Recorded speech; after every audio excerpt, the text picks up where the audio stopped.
Syederalun, selebriti Lesti Kejora bukan artis pertama yang menjadi korban kekerasan dalam rumah tangga atau KDRT. Sebelumnya beberapa nama artis sudah tercatat menjadi korban kekerasan.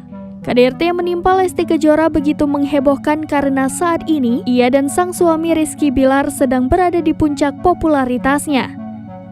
Dalam keterangannya pada polisi, Lesti mengaku dicekik dan dibanting hingga mengalami cedera pada bagian leher dan tubuhnya. Lesti mendapat dukungan penuh dari publik. Setelah diperiksa sebagai saksi, penyidik menetapkan Rizky Bilar sebagai tersangka dan keesokan harinya dilakukan penahanan. Namun, pada hari yang sama, Lesti Kejora datang ke Polres Metro Jakarta Selatan untuk mencabut laporan. Proses restoratif justice kasus tersebut sedang berjalan. Penahanan Rizky Bilar pun ditangguhkan dan ia harus menjalani wajib lapor.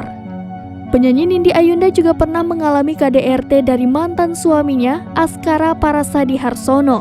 Nindi Ayunda melaporkan Askara Parasadi Harsono ke Polres Metro Jakarta Selatan terkait kasus KDRT pada 19 Desember 2020. Menurut kuasa hukumnya Diki Muhammad Kurniawan, Nindi mengalami KDRT mulai dari ditonjok hingga dibanting.